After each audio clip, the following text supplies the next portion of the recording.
Hello guys, it is Keegan here, and welcome to week 2 of the BBR. In week 1, we had an interesting game against Druby where I won 1-0 on the back of Dragapult, killing every Pokemon on the screen. I wasn't really confident in how I played that week. I think I made a lot of key mistakes in the mid-game. It didn't take advantage of the prep that I had made.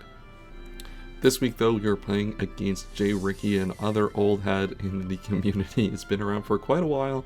And has been producing really good content. If you haven't seen what he's been doing, make sure to check it out.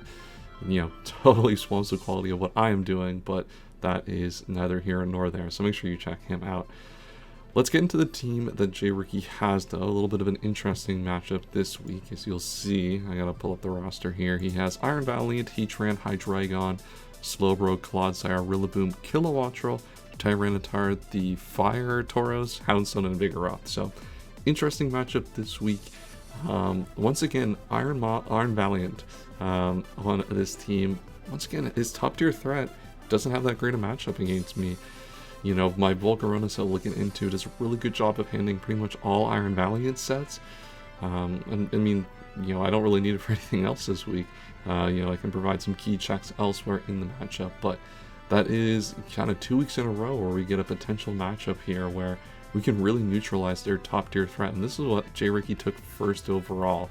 And while I personally would have taken Dragapult first overall, I got it 9th, so I'm not gonna criticize the pick at all, because this Pokemon is obviously insane, but it just kind of shows the level of the matchup, the benefit, the good matchups we've had so far, and where the top tier threats that I have had Dragapult run rampant on my opponent's team, and my opponent's top tier threats are walled pretty effectively. So a little bit of matchup luck in that, but part of that comes down to good drafting.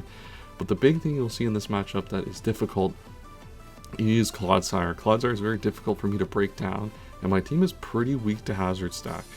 And that is something that was commented on in some of the the preseason stuff. I know John Jr. had mentioned that no ground and poison, etc. Weak to Spike Stack, etc. But there's always a plan for Spike Stack. It's the big baller build where everything has boots or levitate and you don't gotta worry about it at all. We'll get into how we're gonna build that type of team this time. The only thing to keep in mind is going to be a common theme in this build is Rillaboom knockoff is something we're going to have to play around a lot.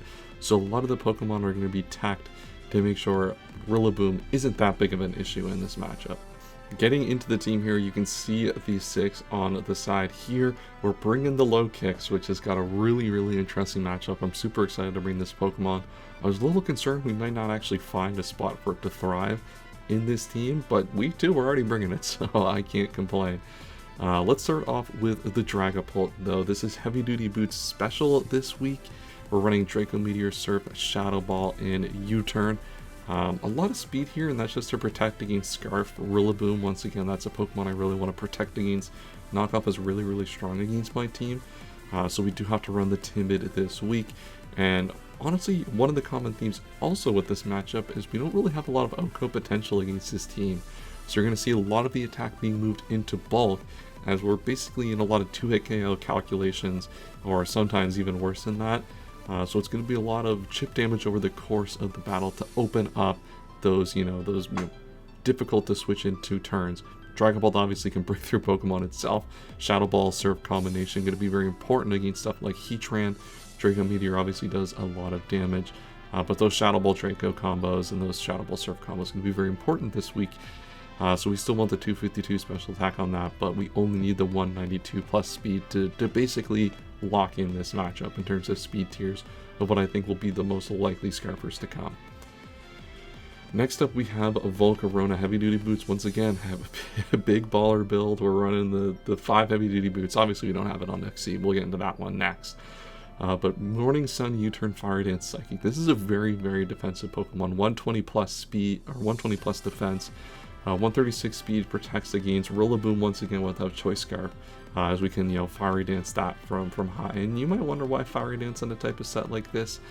The reason, if we look at Fiery Dance, it's still 80 versus 90 on Flamethrower, and the calcs still provide decent damage, the same damage on Fiery Dance as Flamethrower for the most part in those relevant calcs. But +1 could come in handy and makes potential checks a little bit more risky to come in. So this is going to be our dedicated Iron Valiant answer on the defensive side. Psychic still, does a million. Iron Valiant even with no investment. I mean, it's Volcarona, it's insane. And we do have Terra Fairy, not that I think that we're going to be tearing too often. We don't have Terra Blast, obviously, and the Bug Fire typing is pretty useful in this matchup against stuff like the Rillaboom and the Iron Valiant. Still, you know, Iron Valiant's still not as good against Bug Fire typing as it is Fairy typing. Both bad typings for it, as it doesn't get a rock move. So we're likely going to keep it in the normal Fire Bug form for the most of this battle.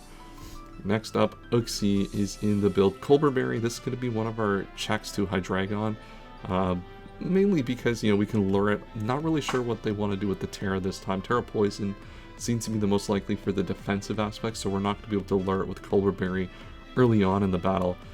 But very specially defensive because of that, and we have 152 special attack just because we need to be pressuring those Clodsires with Psyshock. This is probably going to be my lead in the matchup, just so we can, you know, put the pressure on the, the Clodsire early.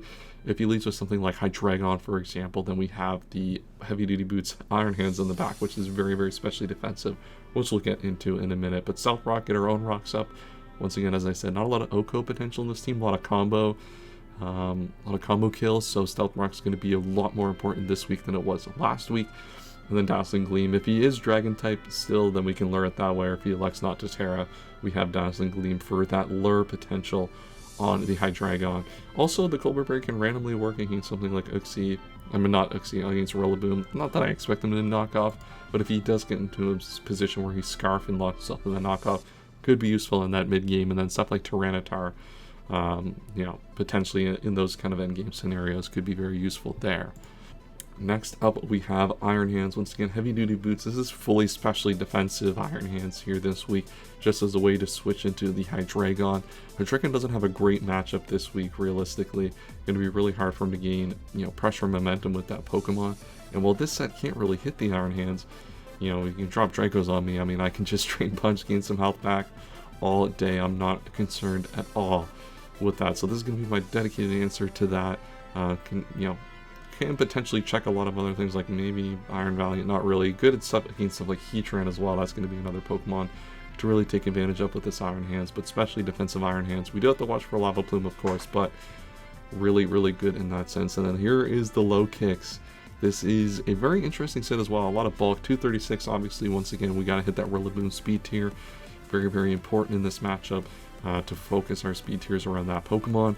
U-Turn, First Impression, Leech Life, and Axe Kick. This is one of the Pokemon you see we have 156 Adamant and a lot of bulk, you know, going for the rest of it. This allows us to actually live Woodhammer from Rillaboom, as well as the fact that, you know, this is a Pokemon that's really, you know, susceptible to those combo damages. It's really hard for this thing to break through. In Oko, a lot of Pokemon, the 156 is just for the First Impression on the Hydreigon. It's basically the last calc that matters in this Pokemon. But this Pokemon can start to break down stuff like Heatran. A few U-turns and then a First Impression or Leech Life plus Axe Kick combo does kill the Heatran. We do have to scout for Protect first though. Not sure if he's going to bring the Protect to protect against something like low kicks, but it's really important to keep that in mind, as that is something that certainly is within J-Ricky's range to bring in his prep. Something like Protect and Magma Storm Toxic, or I guess it doesn't even get Toxic anymore. Protect Magma Storm could very much be within the range of that Pokemon to handle something like Vaporeon, certainly in this matchup. Last Pokemon is the Vaporeon. Once again, Heavy Duty Boots. Baton Pass is really key in this matchup. You see on this team we have 5 momentum gainers. One of the ways that I like to play against Hazard Stack in particular in these type of matchups is to really use momentum to your advantage. That might seem counterintuitive, and that, you know, you're going to take a lot of hazard damage, but with the Heavy Duty Boots, that strategy becomes, you know, infinitely easier. You don't have to worry about it at all. Once again, we only have to protect against that knockoff from Rillaboom.